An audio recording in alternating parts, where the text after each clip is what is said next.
Welcome back to my channel. Now, I've never shared this before, but I used to turn old furniture pieces such as this one into glamorous pet beds. And in this video, I'm going to show you some of the basics of how I used to do it. Now, be sure to watch this video to the end because I'm going to share with you some pictures of some old furniture pieces that I turned into beds in the past.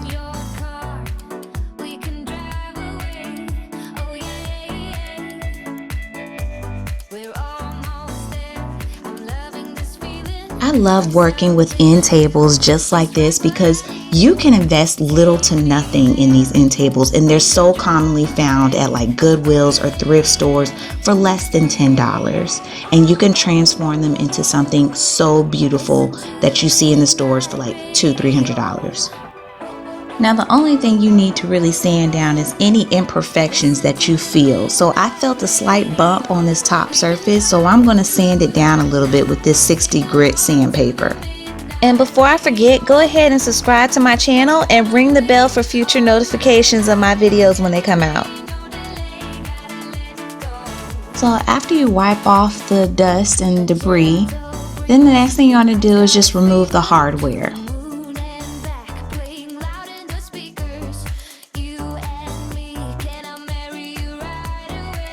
Then I'm going to prime the piece with this Kilt's all-purpose primer.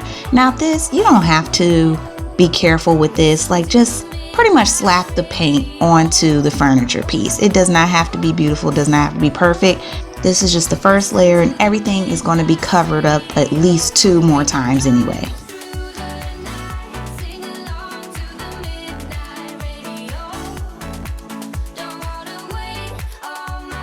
One of the best things about primer is that it dries super fast. So by the time I finish painting the other side of this end table, the first side I started with was already dry.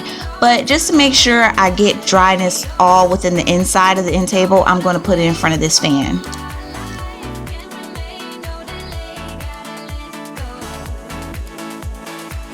This is going to be a distress piece, so I'm going to paint it with this flat white paint, which is going to make it easier to scuff it up later and distress it.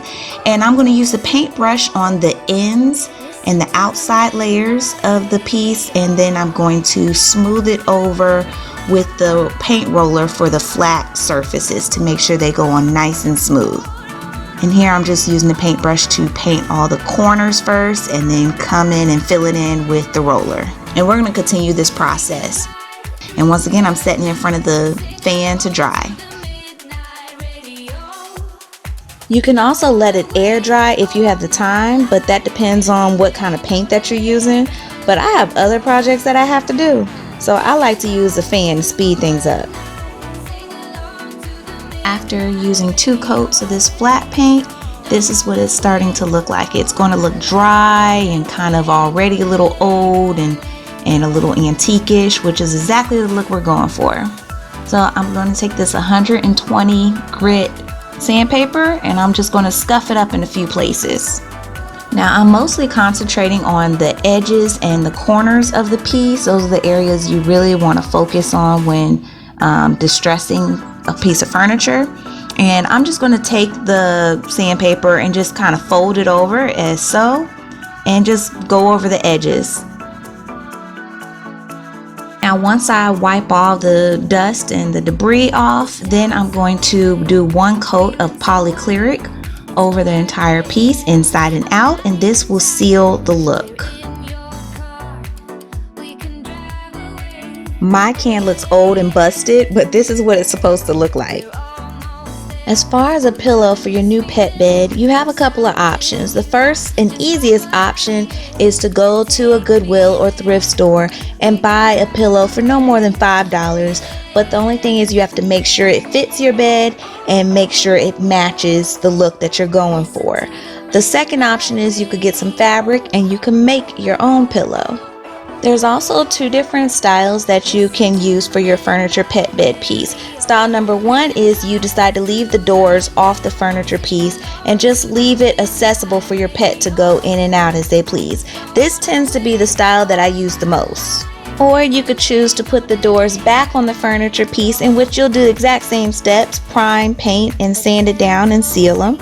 And the person that I'm making this for wanted to keep the door, so I added these beautiful doorknobs that I found at Home Goods for only $10 to the furniture piece, and this is how it turned out.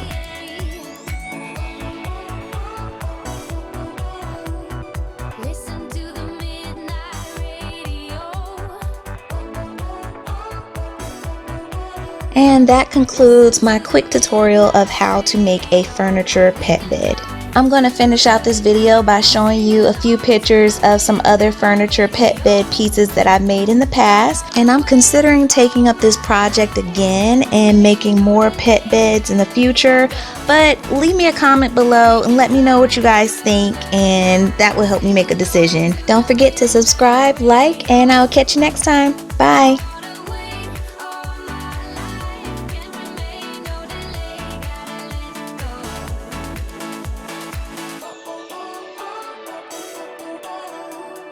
Listen to the midnight rain.